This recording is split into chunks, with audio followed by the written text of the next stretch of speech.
Olá, bom dia. Hoje é domingo, 7 de junho de 2020, dia de nos alegrarmos na presença do nosso Senhor, juntamente uns com os outros, mesmo à distância, mas unidos pelo vínculo do Espírito Santo. Os puritanos já diziam que domingo é o dia da feira da alma. Sabe por quê? É o dia que nós tiramos para nos alimentarmos espiritualmente de forma mais eficaz, porque é o dia que o Senhor reservou, separou para que nós pudéssemos adorá-lo na beleza da sua santidade. E assim nós vamos fazê-lo. Então, quero desde já desejar que a graça do nosso bom Deus esteja sobre você e toda a sua família. Salmo 117, para iniciarmos, para abrirmos a nossa escola bíblica dominical. Salmo 117. Todos os povos devem louvar ao Senhor. Louvai ao Senhor, vós todos os gentios, louvai-o todos os povos, porque muito grande é a sua misericórdia para conosco, e a fidelidade do Senhor subsiste para sempre. Aleluia. É o convite do salmista para todos nós, a fim de que todos nós venhamos a louvar e a exaltar o nosso bom Deus, porque a sua misericórdia dura para sempre. Vamos orar ao Senhor, agradecê-lo pela sua misericórdia, agradecê-lo porque a cada dia Ele nos agracia, dispensa a todos nós a sua graça, apesar de não merecermos. Ó Deus bendito, obrigado por este domingo, por estarmos reunidos em escola bíblica dominical, através deste meio de comunicação, a fim de que sejamos edificados pelo poder da Tua palavra. Ajuda-nos no nome de Cristo Jesus. Amém. Queridos, vamos louvar ao Senhor com um cântico espiritual que diz: grande é o Senhor e muito digno de ser louvado. Em seguida, nós louvaremos ao Senhor com o hino 17 do nosso inário, que também nos faz cantar e reverenciar o nosso Deus Supremo. Seja louvado o Deus Supremo, Deus revelado em Israel, onipotente e prodígios obras, sempre clemente, sempre fiel. Vamos louvar ao Senhor e logo após iniciaremos o nosso estudo.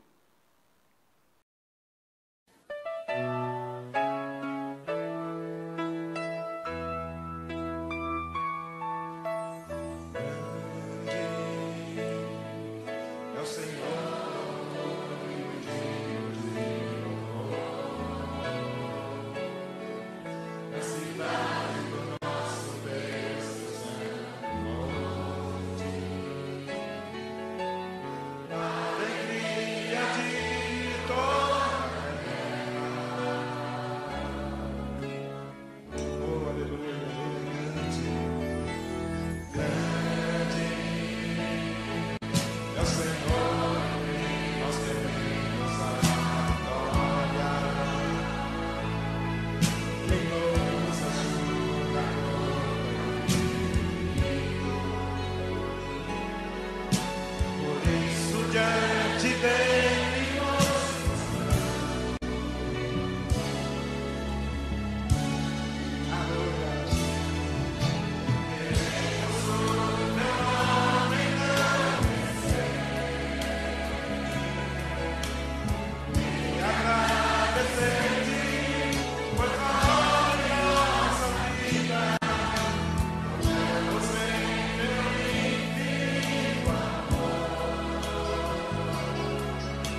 Pois bem, hoje estudaremos a respeito do seguinte tema: o culto bíblico, uma avaliação teológica para a igreja hoje.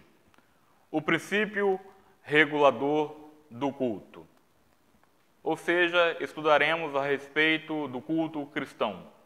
O culto que nós prestamos diariamente, dominicalmente, quando nos reunimos como família da fé em um salão, em um templo, isso com a finalidade de cultuarmos ao Senhor. Seguindo essa premissa, nós temos normas a serem seguidas? Ou podemos cultuar ao Senhor seguindo apenas a nossa cosmovisão de culto, aquilo que nós julgamos certo ou errado? Ou temos algo superior à nossa cosmovisão de culto, ou seja, normas a serem seguidas? É a respeito disto que nós vamos estudar nesta manhã. Para iniciarmos, vamos ler Êxodo capítulo 20, verso 4 e verso 5, depois Gálatas capítulo 1, verso 8. Segundo livro da Bíblia, Êxodo capítulo 20, verso 4 e verso 5, nós vamos ler do verso 1 ao verso 5, parte A, melhor dizendo. Diz assim: Então falou Deus todas estas palavras: Eu sou o Senhor teu Deus, que te tirei da terra do Egito, da casa da servidão. Não terás outros deuses diante de mim.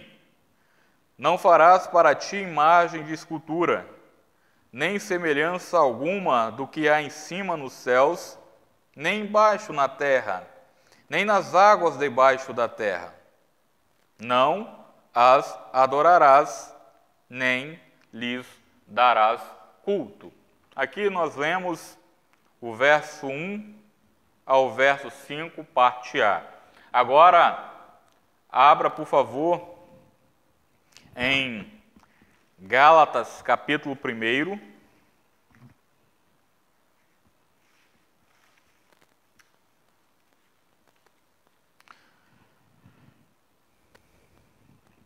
verso 8.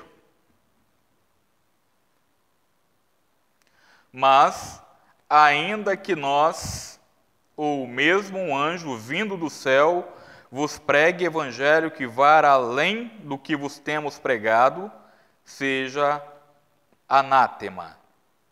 Ainda que nós, ou seja, nós, Paulo dizendo, nós apóstolos,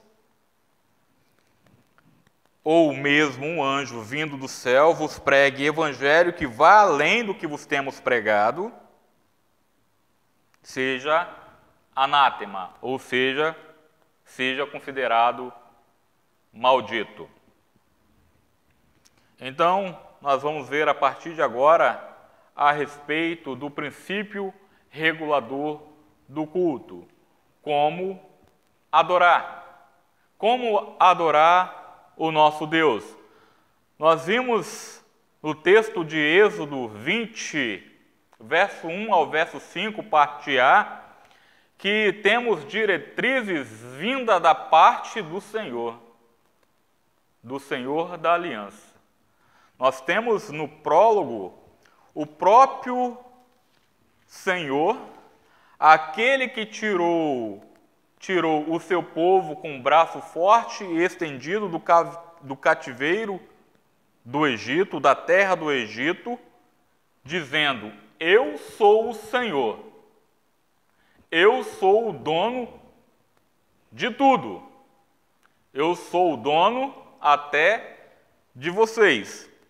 Então, quando vocês estiverem na terra de Canaã, vocês não façam imagem de escultura, de tipo algum, nem semelhança alguma do que há em cima nos céus, nem embaixo na terra. Ele segue: não as adorarás, nem lhes darás culto. Aqui é o nosso ponto de partida. É o Senhor da aliança, que estabelece a forma como quer ser adorado. Ou seja, ele não quer ter outro concorrente, porque ele é um Deus zeloso e zela pelo seu nome. Seguindo a respeito do princípio regulador do culto, como então devemos adorá-lo de forma mais eficaz? A Confissão de Fé de Westminster, no seu capítulo 21, na seção 1ª, traz o seguinte, eu lerei: o modo aceitável de adorar o verdadeiro Deus é instituída por Ele mesmo e é tão limitado pela sua vontade revelada. A gente pode parar um pouquinho aqui para descrever o que a confissão, um dos símbolos de fé da nossa denominação, da Igreja Presbiteriana do Brasil, quer dizer. Eles dizem: o modo aceitável de adorar o verdadeiro Deus é instituído ou instituída por Ele mesmo.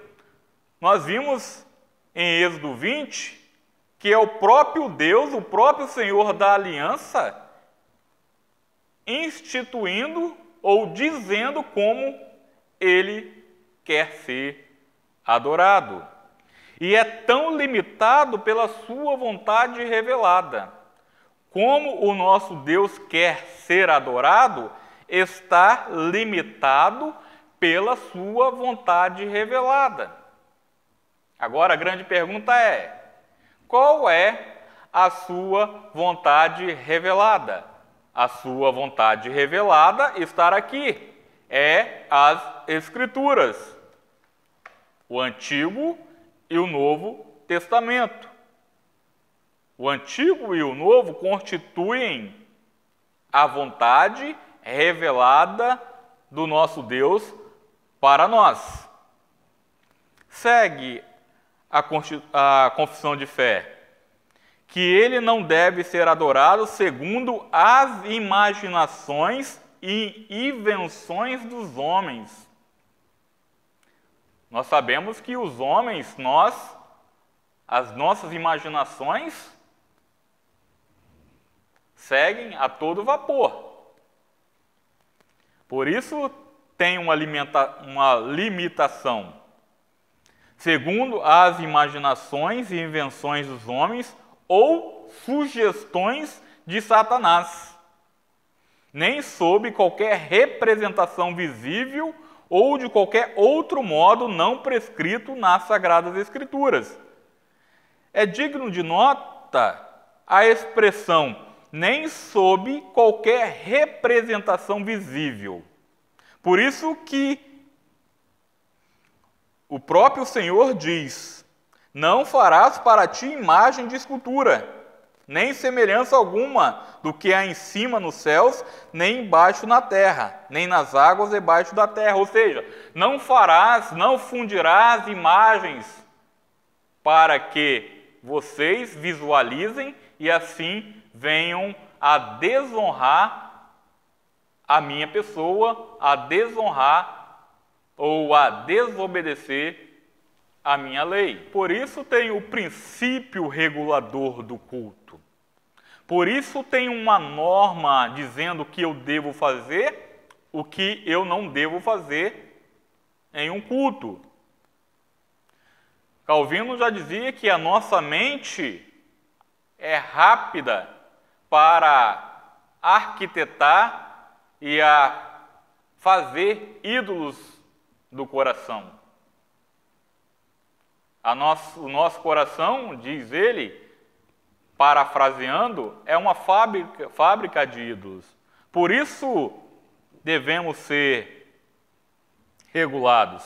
Por isso temos o princípio regulador do culto, para que nós não venhamos a cair em erros, venhamos a desobedecer aquilo que é prescrito por Deus. Então nós vimos que o culto solene ao Senhor, quando nós nos dirigimos ao culto, ao templo, à casa de oração, a fim de orarmos, nós sabemos que o culto que vamos prestar é regulamentado por Ele mesmo, ou seja, pelo próprio Deus, Senhor da igreja. Então existem normas e existem princípios revelados nas Escrituras. Eu vou citar agora 4 exemplos, nos baseando nos 4 primeiros mandamentos no Decálogo, ou seja, na lei moral de Deus. Os 4 primeiros mandamentos da lei moral do Senhor tratam do culto que devemos prestar a Deus. Vejamos. O primeiro, que está no verso 3, não terás outros deuses diante de mim. O que isso quer dizer? Quer dizer que devemos cultuar somente a Deus.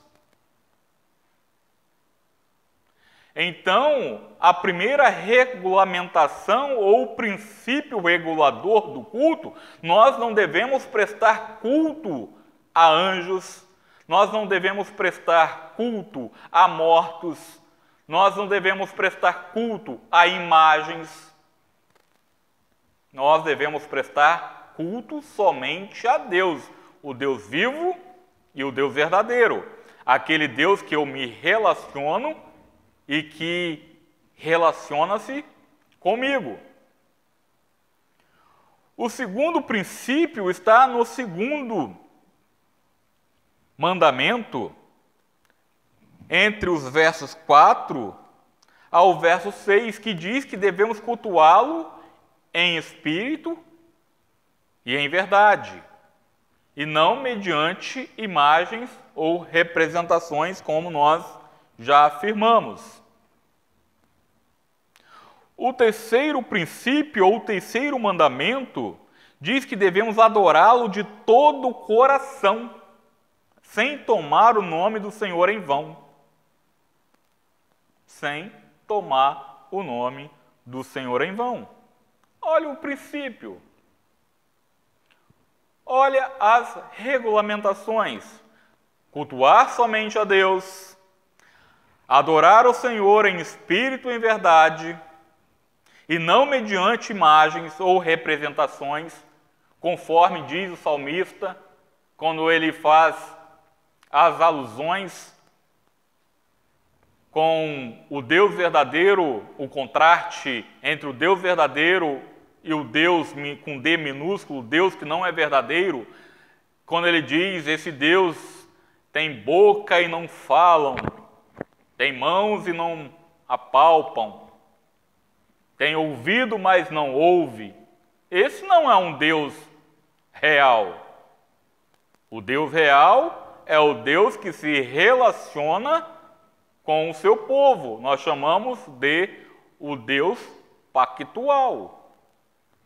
E o quarto diz que devemos separar um dia entre 7, em particular, para que descansemos e cultuemos a Deus. Esse é um princípio também regulador do culto. Nós devemos separar um dia em específico, e nós, cristãos, temos a cultura de separar o domingo, o sábado cristão, chamado o sábado cristão, ou seja, o domingo cristão, após o início, quando Jesus ressuscitou, Então nós devemos, dentre 7, tirar um em particular, para que nós venhamos a descansar das nossas tarefas diárias, daqueles compromissos formais que nós temos, trabalho, escola, enfim, outras atividades, e assim descansarmos destas atividades e assim tirarmos o dia específico, ou seja, o domingo, para cultuarmos ao Senhor em família cristã. Portanto, o princípio regulador do culto limita-se com aquilo que é prescrito por Deus. Só podemos adorar de acordo com o que Deus revelou. Só podemos adorar de acordo com o que Deus revelou. Esse princípio determina o que podemos ter e não ter no culto. Por isso a importância do princípio regulador. Até aqui nós podemos ir. Daqui para frente nós não podemos ir. Por que daqui para frente nós não podemos ir? Porque a liderança da igreja é chata? Não. Porque uma liderança centrada nas Escrituras sabe muito bem que o culto só pode ir até onde é descrito ou prescrito nas Escrituras. À vista disto, nós podemos ver nas Escrituras exemplos negativos, ou seja, pessoas que não seguiram o princípio regulador do culto, aquilo que era determinado, aquilo que era prescrito para que fosse realizado, e assim vieram a quebrar, vieram a desonrar, a desobedecer a lei do Senhor, e as consequências foram terríveis. Temos 2 exemplos, temos vários, mas eu trouxe 2 apenas para que nós venhamos a ilustrar agora. Exemplo de quebra desse princípio, a saber, o princípio regulador do culto. Nós temos o exemplo negativo do bezerro de ouro feito por Arão. Eu sei que você se lembra deste episódio. O bezerro de ouro feito por Arão. Isso registrado em Êxodo 32, versículo 1 ao versículo 4, onde os israelitas, o povo judeu, estava juntamente com Arão, e Moisés tardava em descer do monte, onde Moisés estava na presença do Senhor, e eles falaram: esse Moisés, ele não vai retornar mais não. Acredito que esse homem possa até ter morrido lá no cume do monte. Então, Arão, veja só, um líder que deveria ter barrado aquela astúcia, aquelas mentes pecaminosas, ele, como sacerdote, deveria muito bem saber que aquilo era terrivelmente pecaminoso aos olhos do Senhor. Então, os homens falaram, olha o que diz o texto: mas vendo o povo que Moisés tardava em descer do monte, acercou-se de Arão e lhe disse: levanta-te, faze-nos deuses que vão adiante de nós. Pois quanto a este Moisés, o homem que nos tirou do Egito, não sabemos o que lhe terá sucedido. Olha a astúcia desses israelitas. Eles já haviam recebido a seguinte orientação: não façam nenhuma imagem. Não façam. Isso é aberração, isso é pecado, isso é transgressão. Mas eles falaram com Arão: Arão, esse Moisés não vai descer não. Ninguém sabe o que poderá ter sucedido com ele. Então levanta-te, anima-te, já se passaram 40 dias e nada, então vamos fazer um Deus aí que vão adiante de nós. Repare aí na sua Bíblia, levanta-te, faze-nos deuses. Deuses, nem um Deus não, deuses. Deuses com D minúsculo aqui, que vão adiante de nós. Olha o que Arão disse, o líder espiritual que deveria barrar aquela loucura.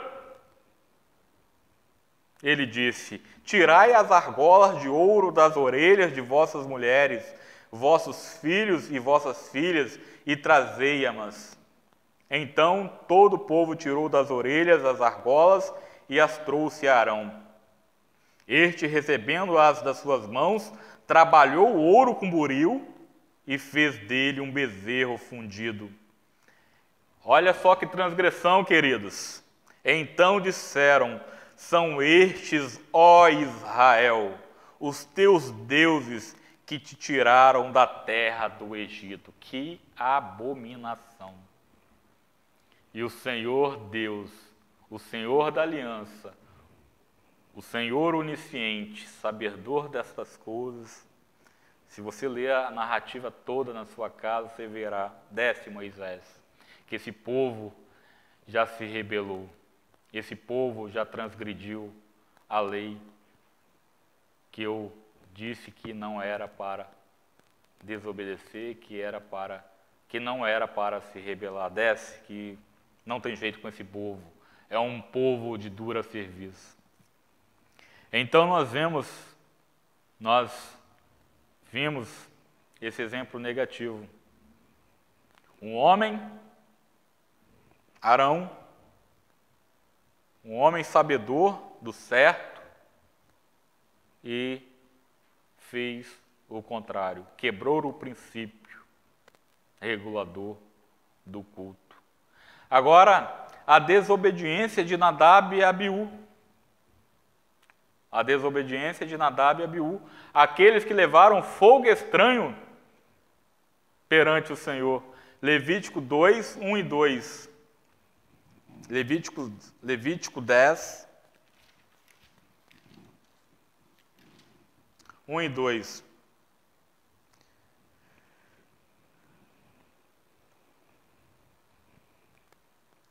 Olha o exemplo. Nadab e Abiú, filhos de quem? Filhos de Arão, tomaram cada um o seu incensário e puseram neles fogo, e sobre este incenso, e trouxeram fogo estranho perante a face do Senhor, o que lhes não ordenara. Sabe o que salta aos nossos olhos e deve saltar aos nossos olhos desse exemplo negativo? É a expressão, o que lhes não ordenara, ou seja, eles levaram perante o Senhor aquilo que o Senhor não havia ordenado a eles. Aquilo que o Senhor não havia ordenado. Então nós vimos aqui dois exemplos negativos: o bezerro fundido por Arão e a desobediência dos filhos do sacerdote Arão, Nadab e Abiú. Nós vimos no nosso estudo exemplos negativos. Aí você pode me falar: ah, Anderson, ah, pastor, isso ficou lá atrás. Isso ficou lá atrás. Na atualidade, não existe isso. Será? Será que não existe fogo estranho em certos segmentos, em certos cultos por aí? Na atualidade, Deus ordenou certos elementos, como, por exemplo, a chave ungida da vitória, a grande campanha da chave ungida da vitória, ou seja, pega a chave da sua casa, da entrada da sua casa, e unge neste óleo que mal algum alcançará o seu lar, ou praga nenhuma chegará à sua tenda, parafraseando o Antigo Testamento. Existe base bíblica para seguir essa situação? Lógico que não. Sexta-feira da rosa ungida. Traga uma rosa que nós vamos ungir, e você será feliz no amor. O seu casamento será abençoado.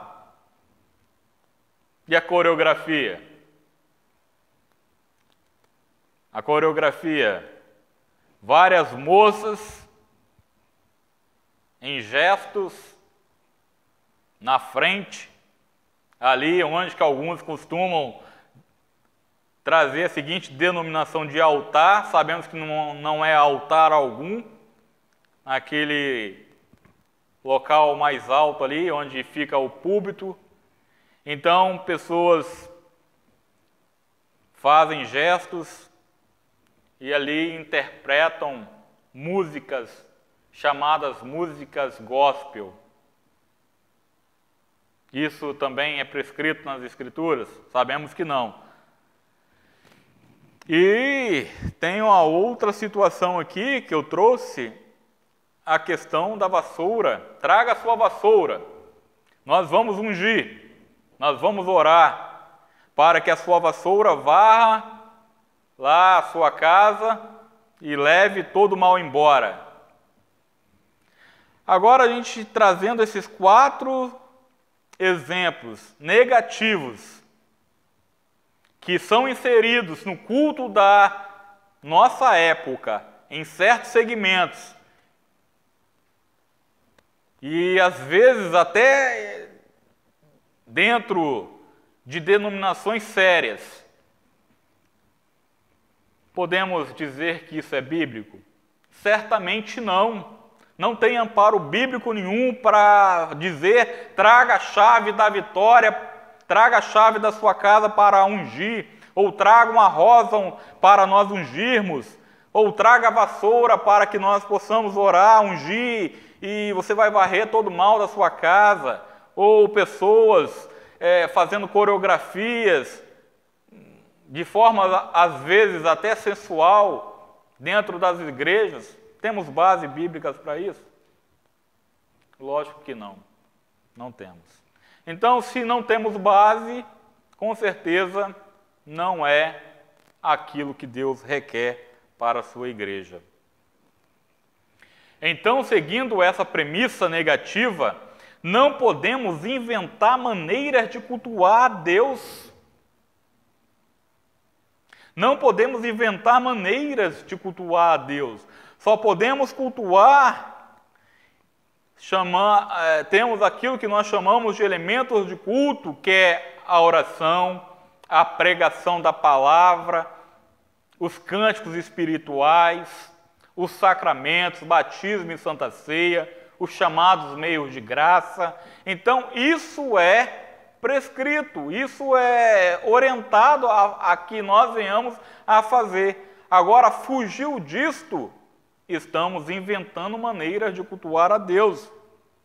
Não podemos inventar, seja em nome das tradições, da cultura ou das boas intenções. Aquilo que nós chamamos de pragmatismo. Está dando certo lá, não importa se é certo, se é prescrito na Escritura. O importante é que está dando certo, então vamos inserir no nosso culto. Não devemos seguir o pragmatismo. Não podemos acrescentar ao culto doutrinas e regras de adoração inventadas pelos homens.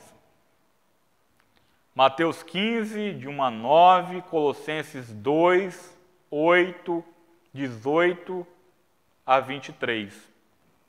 Aqui Jesus criticando os escribas da sua época, que prezava muito pela tradição, contudo não fazia nada que eles mesmo pediam para fazer.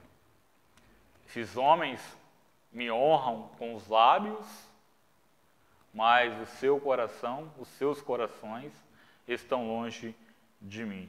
E Colossenses, Paulo refutando a heresia chamada a heresia de Colossos, ou seja, culto a anjos e outras heresias mais que Paulo refuta ali na igreja de Colossos, que os judeus convertidos estavam levando novamente para o culto deles. Seria uma ofensa a Deus, e né? Uma ofensa a Deus negligenciar o padrão de culto estabelecido por Ele, ou, em preferência, adotar um padrão humano de culto, como ocorre, às vezes, em vários segmentos. Muitas pessoas preferem negligenciar aquilo que é prescrito, estabelecido por Deus, normatizado por Deus,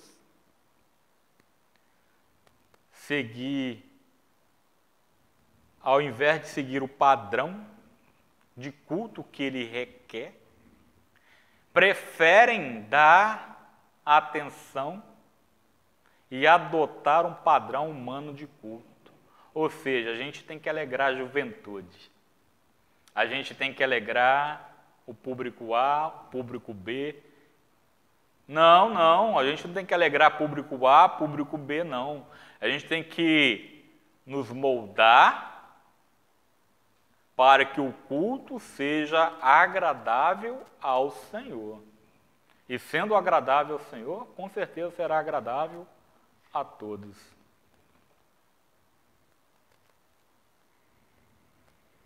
As partes do culto a Deus e o que devemos fazer nele estão prescritos na Bíblia, na sua palavra, na sua revelação. Deuteronômio 12:32 nos diz isso, que nós não podemos acrescentar e nem tirar nada. E não podemos acrescentar nem tirar nada do que Deus revelou no que diz respeito a como Ele deseja ser adorado. Deuteronômio 12:32 trabalha isso. Nem que venha profetas aí dizer que o Senhor mandou fazer isso,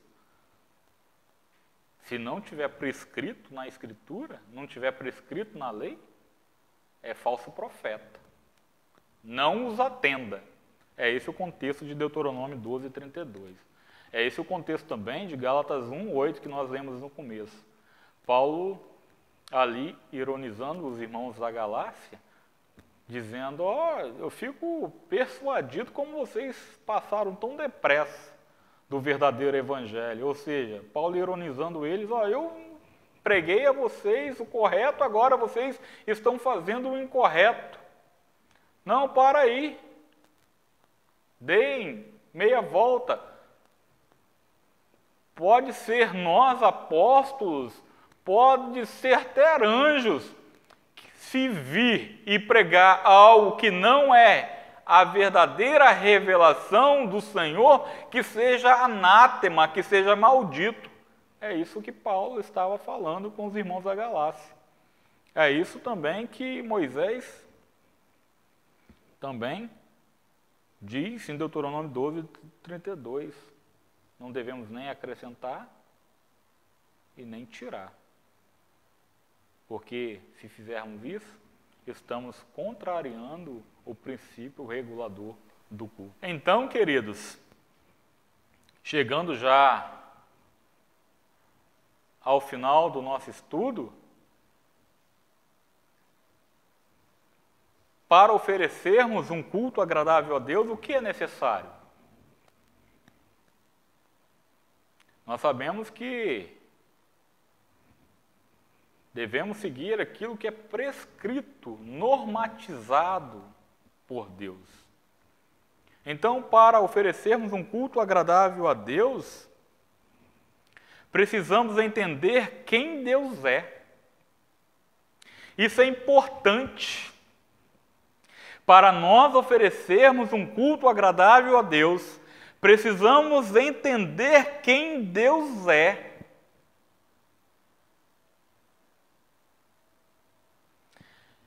E o que Ele fez por nós. Se nós não soubermos, não entendermos quem Deus é e o que Ele fez por nós, com certeza, isso tudo que foi dito aqui, nesta manhã, não importará muito. Sabe o que importará se nós não seguirmos este parâmetro para oferecermos um culto agradável a Deus, de entendermos quem Deus é e o que Ele fez por nós? Se nós não entendermos isso, nós vamos preferir, de forma dolosa, cultuarmos ao Senhor, acharmos que estamos cultuando ao Senhor ao nosso bel prazer. O que importa é a minha satisfação. O que importa é o que o público vai achar. Infelizmente, nós caímos neste erro e devemos pedir misericórdia ao Senhor para nós não fazermos como Arão fez. Um líder espiritual que cedeu à tentação e fez tudo aquilo que não era para fazer. Ele pecou e, através dos seus atos, infundindo um bezerro de ouro, fez com que toda uma geração, vários israelitas, pecassem contra o Senhor da aliança. Então nós precisamos entender que quando nós nos achegamos para cultuar ao Senhor, nós estamos chegando diante de um Deus santo. E é Ele que prescreve como quer ser adorado. Não sou eu que digo, eu quero adorar desta forma. Nós devemos ter em mente que Ele é o Senhor, o nosso Deus, com quem temos uma aliança. Sabe por quê? Foi Ele que nos libertou. O prefácio de Êxodo 20, versículo 1 e 2, que nós lemos, diz muito bem isso. Eu sou o Senhor teu Deus. Sou eu que te tirou da terra do Egito, da casa do servidão. Então, vocês são a minha propriedade. Eu que dito as regras, então eu quero ser adorado dessa forma. E eu quero ser o único da vida de vocês. O único, Deus único. Ouve, ó Israel. Nós chamamos de o Shema. Está em Deuteronômio, capítulo 7. Deuteronômio, capítulo 6, melhor dizendo.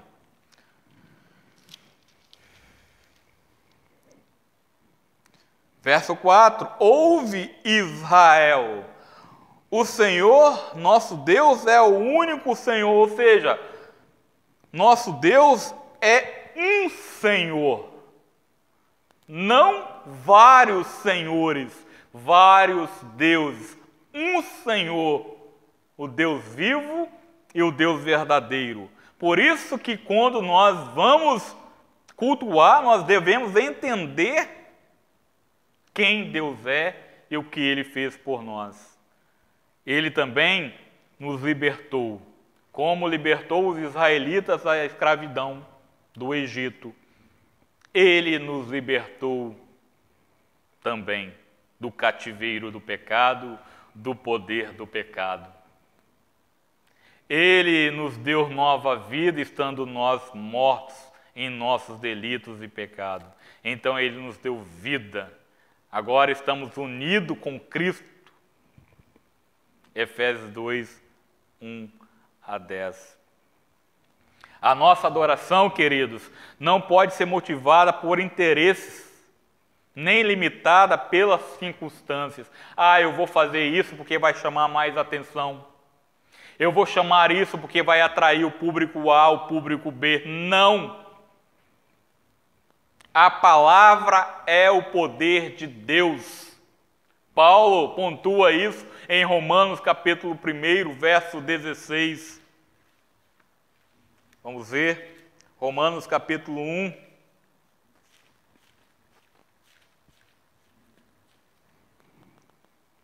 Verso 16, pois não me envergonho do Evangelho, porque é o poder de Deus para a salvação de todo aquele que crê, primeiro do judeu e também do grego, porque o Evangelho é o poder de Deus. Se o Evangelho é o poder de Deus para a salvação de todo aquele que crê, então, seguindo essa premissa, a premissa de Paulo, que o Evangelho é o dinamis de Deus, então eu não preciso de pragmatismo a fim de encher a minha igreja. Pelo contrário, eu devo prestar um culto de acordo com o que é prescrito por Deus, porque o Evangelho é o poder que vai transformar a vida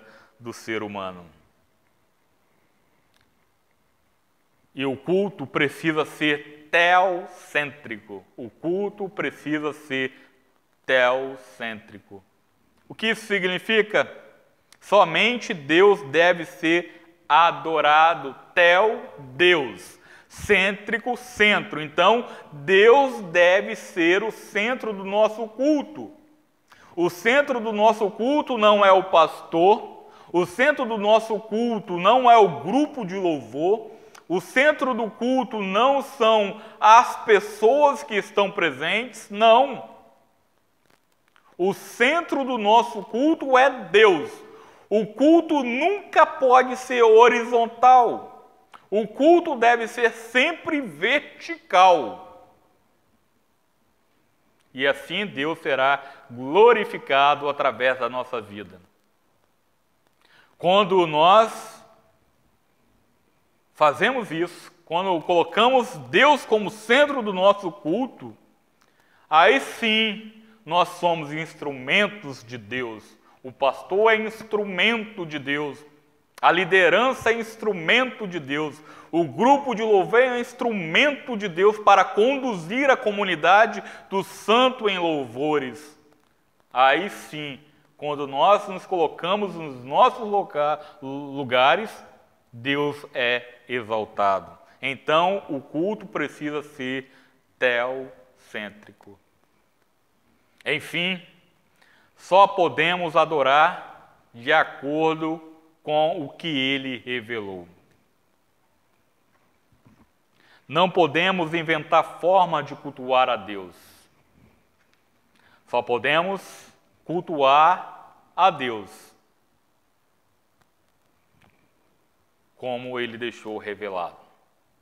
As Sagradas Escrituras, Antigo e Novo Testamento. Fazendo assim, nós seguindo o princípio regulador do culto, nós seremos bênçãos porque Deus será exaltado através da nossa vida e vidas que ainda não foram alcançadas pelo nosso testemunho, vendo Deus sendo o centro do nosso culto, desejarão estar conosco e assim o Espírito Santo, através da pregação da palavra, os alcançará e assim infundirá neles nova vida, serão regenerados, eles poderão responder o chamado do Evangelho e assim aceitar a Jesus Cristo como seu único e suficiente Salvador.